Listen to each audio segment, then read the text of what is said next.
So after having that conversation, I was just even more baffled. My brain can't compute the amount of lies he told unnecessarily and how any of them even make any sense. Because all you had to do was say, obviously I'm moving into this residence temporarily to assist with the children. Why was it necessary to, one, lie about where you live, but then two, go even further? Like, I get it now when I think about it. Okay, obviously lie about where you live, say it's with your mother, but then also say that you grew up around drugs because of your mother using drugs, specifically crack, and you were constantly in positions as a child where you faced the possibility of going into foster care, or that you were in foster care.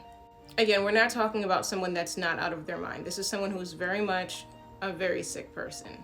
I called the mother and we spoke for no less than 3 hours. It was a little over 3 hours. I remember that day she told me that she had a post appointment and I had a prenatal appointment, and both our appointments were at the same exact time, 4 p.m. During this conversation, she shared with me everything that she experienced over the years, as well as the lies that Asmodeus had been telling her as his cover as to where he was going and where he was at. There were days that Asmodeus either had to work overnight or he needed to tend to his daughter. There were days where he did not spend the night or sleep here at my home, his temporary residence. And in cases like that, I would just send my children to my babysitter. He would drop them off or pick them up. So in case anyone has any, questions, like, well, how would she not notice that man was like living with you for 2.5, 3 months? How would she not notice? She told me that she found out about her pregnancy prior to when she actually told Asmodeus, but she had miscarried in the past and didn't know whether or not she was going to make it to the second trimester. So it was actually March 2nd where she told Asmodeus that she was pregnant and she was in her second trimester now. And I told Asmodeus March 27th that I was pregnant. So in the same exact month, he was well aware that the both of us were pregnant. She told me that he did come to her and tell her that right now was not the appropriate time for them to, bring this baby into the world. She told me that she told him, I have no expectations for you whatsoever, and I want to keep my baby. And she did. It's not the extent to what he told me, but just imagine, this woman who I'm in a relationship with is now with child.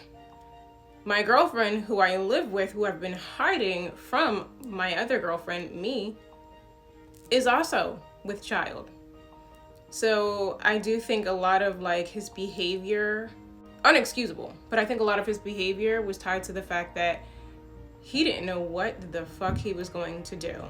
He did not know who to tell what and when to tell who, anything. And his plan was literally unraveling in front of his eyes, and he had lost all control of the situation.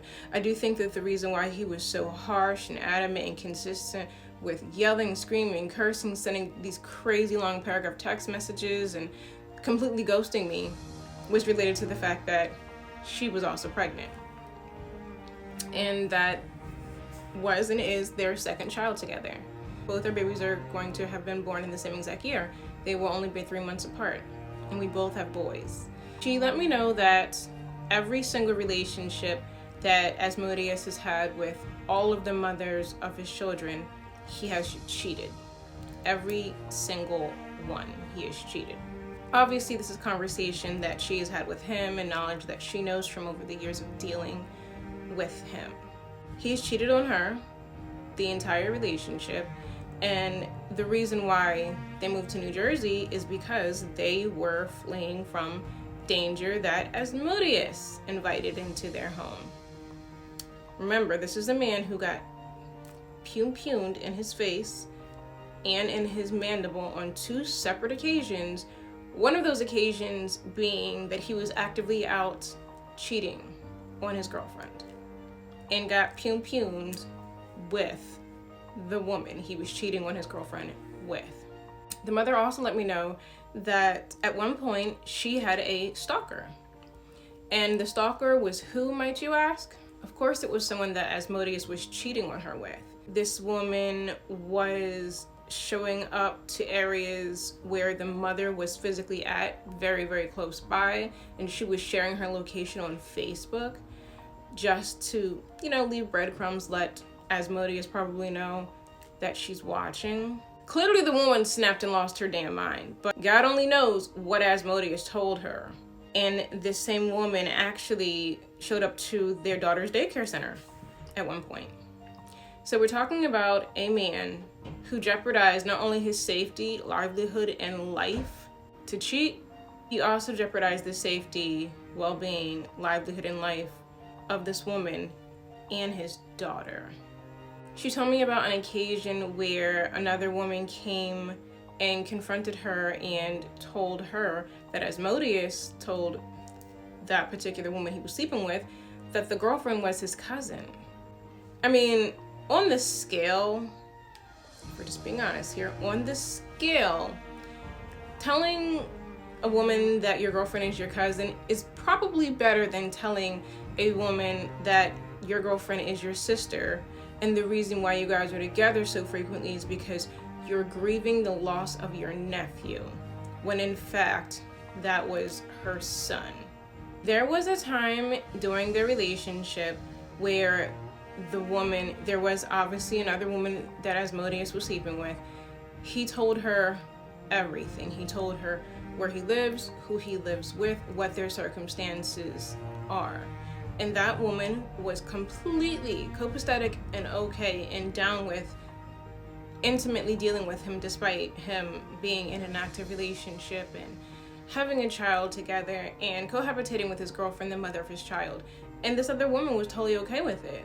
I believe that's the same woman that actually snapped and went crazy and became a stalker as well. So at some point in time, it would not be far-fetched to even assume that he was promising that woman something more than what they were. Or she may have just been completely out of her mind on, all on her own. But either way, she wouldn't have ever been relevant in his daughter's life or his girlfriend's life had he not invited her in.